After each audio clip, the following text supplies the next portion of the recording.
In the heart of ancient Athens, Socrates walked among the columns of the Parthenon, observing the eternal truths of human nature that would transcend millennia. What he understood then remains relevant now, perhaps more than ever.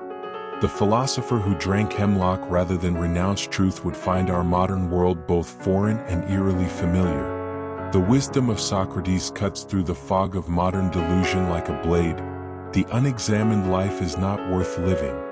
Yet in today's society, how many examine their choices? How many women truly understand the consequences of embracing transient pleasures while rejecting lasting values? Socrates taught that knowledge is virtue. To know the good is to do the good. By this measure, our society wallows in ignorance disguised as enlightenment. We call promiscuity sexual freedom and label traditional expectations as oppression, inverting virtue and vice in a grand societal delusion. The great philosopher would recognize this inversion immediately. He warned against the sophists of his day, those who made the weaker argument appear stronger through clever rhetoric. Today's sophists dominate our universities, media, and social discourse, teaching women that promiscuity empowers rather than diminishes, that commitment restricts rather than fulfills, that motherhood imprisons rather than elevates. Were Socrates to walk among us now, he would ask one simple question: has this made you happier? The data speaks clearly. Women report lower happiness now than in previous generations, despite supposed liberation. The ancient wisdom stands vindicated by modern misery. The first truth is this: desires without limits create humans without purpose. Socratic wisdom reveals that true freedom comes not from indulging every impulse but from mastering oneself. Virtue is knowledge, Socrates declared. To know what is good leads naturally to doing what is good, if one truly understands. In our age, we've severed this connection. Women are told that virtue is subjective, that traditions are merely tools of oppression, that the accumulated wisdom of civilizations amounts to nothing more than arbitrary restrictions on their freedom. The result? A generation of women pursuing fleeting experiences, collecting notch counts like achievements, yet finding themselves increasingly hollow. By age 30, many find themselves bewildered by their own emptiness, wondering why the promised fulfillment of liberation never materialized.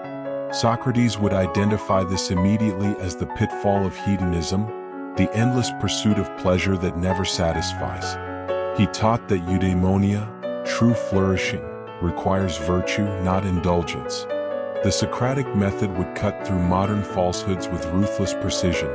You claim sexual liberation brings fulfillment, yet data shows women on this path report higher rates of depression. How do you reconcile this contradiction? The question hangs unanswered in our discourse. Traditional societies understood what we've forgotten: that female sexuality, properly channeled within commitment, creates civilization itself. Released without restraint, it becomes a destructive force, undermining the very foundations that protect and elevate women. This isn't merely about morality but about natural consequences. A woman who treats her body as casual entertainment in her youth finds that men respond accordingly, offering attention without intention, desire without devotion, presence without permanence. The second truth emerges: virtue isn't arbitrary but aligned with human flourishing. The ancient restrictions weren't designed to oppress women but to protect them from the natural consequences of choices that seemed liberating but ultimately diminish. The only true wisdom is in knowing you know nothing, taught Socrates. This humility before reality, the recognition that we don't create truth but discover it, stands in stark contrast to modern arrogance. Today's woman is told she can create her own reality, that biology is malleable, that consequences are optional, that satisfaction comes from maximizing options rather than making wise choices. Socrates would identify this immediately as hubris, the pride that precedes destruction.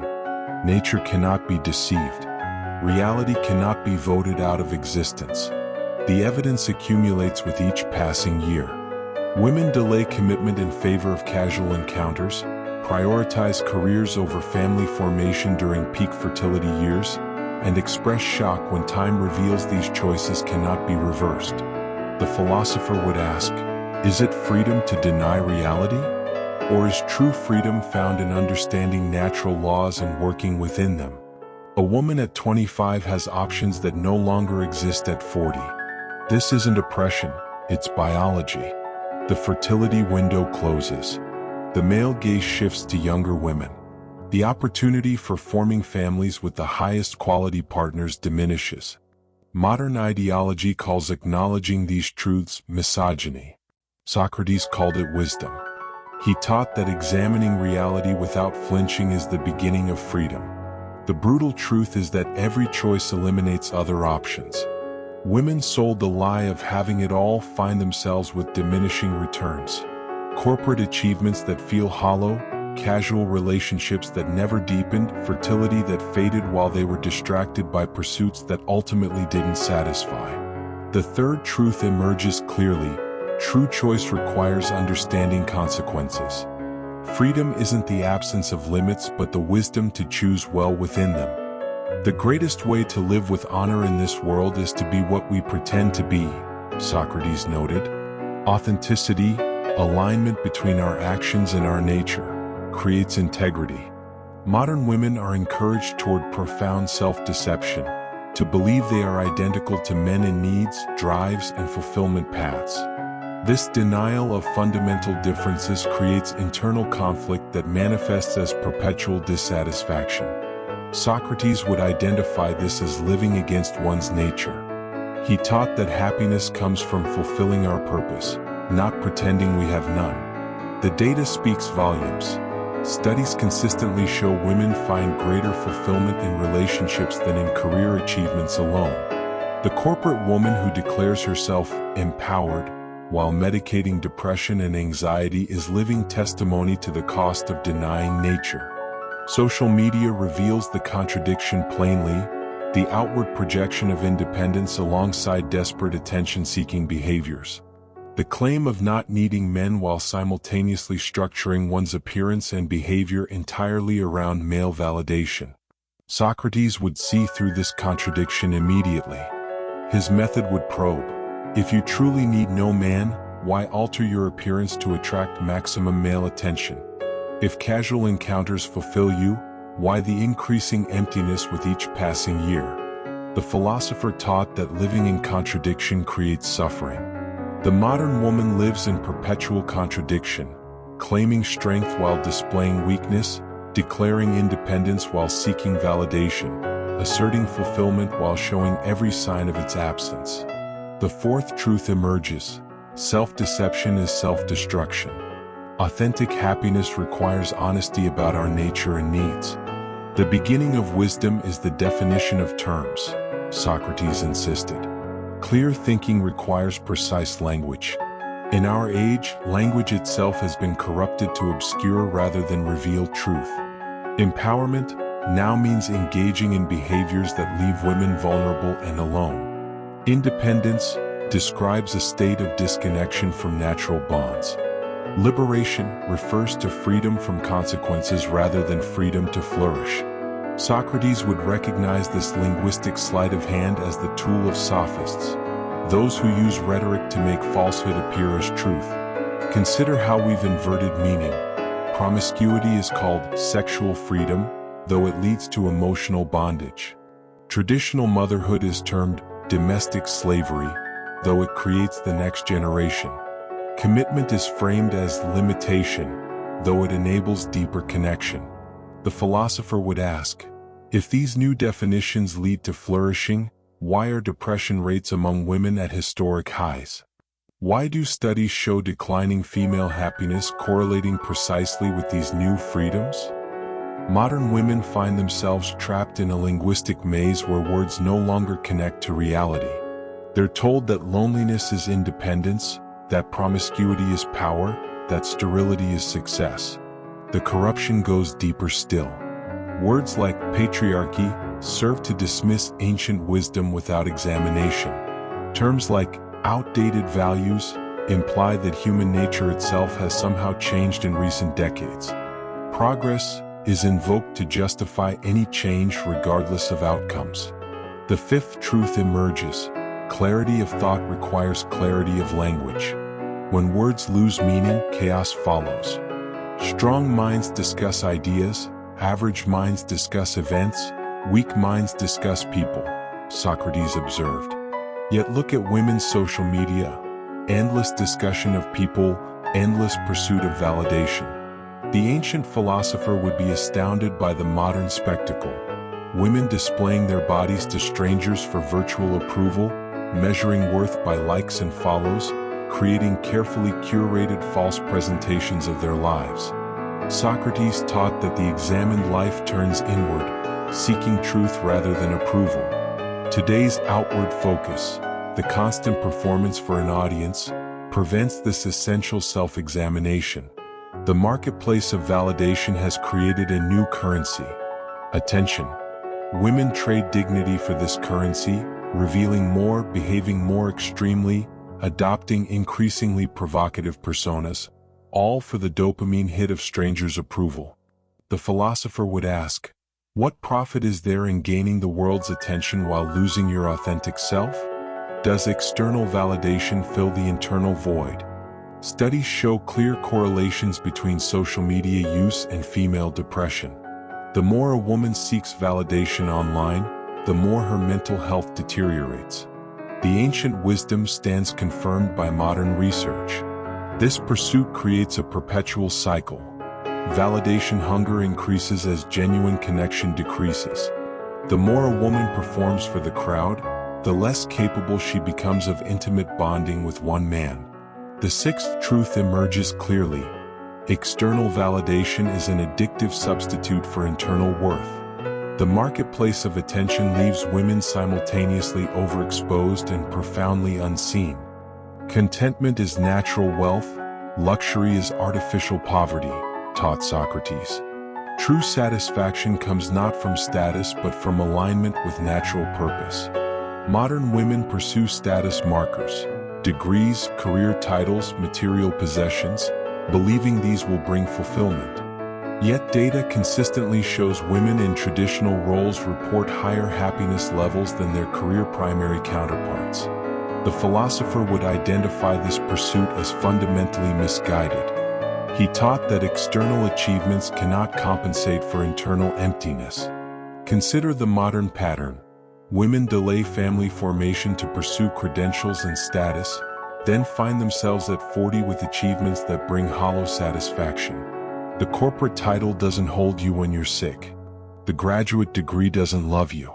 The luxury apartment doesn't provide purpose. Socrates would ask, what good is status that fails to bring contentment? What profit in social regard that comes at the cost of life's deepest connections? The status pursuit creates particular damage in the sexual marketplace. A woman who achieves high status often finds her pool of acceptable male partners diminished rather than expanded. She now expects a man to match or exceed her achievements, yet remains attracted to traditionally masculine traits that rarely coexist with her own career path. The result? Increasing numbers of high-status women find themselves unable to form families, creating the modern phenomenon of the successful but perpetually single woman approaching middle age. The seventh truth emerges: status is a false idol. Achievement without purpose creates accomplished women who lack fulfillment in life's most fundamental domains. We are what we repeatedly do. Excellence then is not an act but a habit, Socrates declared. Character emerges from patterns, not intentions. The modern rejection of consequences, the belief that women should be able to explore without judgment, ignores this fundamental reality. Habits form character. Choices create patterns. Behaviors have natural outcomes. The philosopher would identify the modern fantasy of consequence-free exploration as profound delusion. Each casual encounter diminishes pair bonding capacity. Each year prioritizing career over family formation reduces fertility. Each rejection of femininity increases masculine disinterest and commitment. The term "the wall" describes this reality. the point where a woman's options diminish dramatically due to accumulated choices and biological reality. Modern ideology calls acknowledging this misogyny. Socrates would call it truth. He would ask, if these choices lead to the outcomes you desire, why the increasing bitterness among women who followed this path? Why the resentment toward men who prefer younger, more feminine partners for marriage? Why the demand that society reorganize itself to compensate for individual choices? The evidence grows yearly. Women who postpone commitment for career and casual relationships find themselves facing diminished options. The high-value men they expected to be waiting show preference for younger women who prioritized femininity and family orientation. The eighth truth emerges: there is no escape from consequences. Society can change language and laws, but it cannot change nature or the outcomes that follow certain behaviors. The secret of happiness is not in doing what one likes, but in liking what one does, Socrates taught. Purpose gives meaning to difficulty. The ancient understanding recognized the complementary nature of masculine and feminine, different but equal in importance, creating wholeness together that neither achieves alone. Modern ideology rejects this complementarity, insisting that sameness equals equality. Women are encouraged to adopt masculine traits and pursuits, taught to view feminine instincts with suspicion. The philosopher would immediately identify this as contrary to natural flourishing. He taught that excellence comes from fulfilling one's nature, not denying it. The evidence surrounds us. Women who reject femininity find themselves increasingly at odds with their own instincts. They pursue masculine achievement yet feel mounting emptiness. They adopt masculine sexual patterns yet experience increasing dissatisfaction. They reject motherhood yet feel inexplicable loss as fertility fades. Socrates would ask, if masculine and feminine are truly interchangeable, why do women who adopt masculine behaviors report higher levels of depression? Why do women in traditional gender roles consistently report higher life satisfaction? The ninth truth emerges clearly: complementarity creates wholeness. The rejection of feminine nature doesn't liberate women but alienates them from their deepest sources of fulfillment. The only good is knowledge and the only evil is ignorance, Socrates declared. The path forward begins with facing truth without flinching. The data has accumulated beyond denial. The modern experiment has failed women. Depression rates have soared. Female happiness has declined. Marriage rates have plummeted. Fertility has collapsed. Medication for anxiety and depression has become normalized. The philosopher would ask his essential question: is it not time to examine your assumptions? The ancient wisdom offers a path forward. Recognize reality, align with nature, build rather than destroy. For the individual woman, this means brutal honesty about wall and window. The fertility window closes as the consequences wall approaches. It means acknowledging that casual encounters damage pair bonding capacity. It means recognizing that feminine nature fulfilled brings deeper satisfaction than masculine achievement pursued against instinct. For society, it means reconsidering our entire approach. Perhaps the accumulated wisdom of civilizations contained insights worth preserving. Perhaps the traditional emphasis on chastity, early marriage, and family formation protected women's interests rather than restricting them. Socrates died rather than recant truth. He chose hemlock over comfortable lies. Today's intellectual climate increasingly resembles ancient Athens in its hostility to uncomfortable truths. Those who question the new orthodoxy face cancellation rather than hemlock, but the principle remains. The final truth emerges with clarity. Wisdom begins with courage, the courage to face reality without flinching, to examine popular assumptions without fear, to seek truth rather than comfort. What women truly want, what all humans truly want, is not unlimited options but purpose, not endless variety but meaningful connection, not constant validation but authentic worth. The shocking truth Socrates would expose is simply this: we've called progress what is actually regress. We've celebrated liberation from the very structures that enabled female flourishing. We've replaced wisdom with ideology, complementarity with conflict, and fulfillment with hollow achievement. The ancient philosopher's voice echoes through millennia, "Know thyself."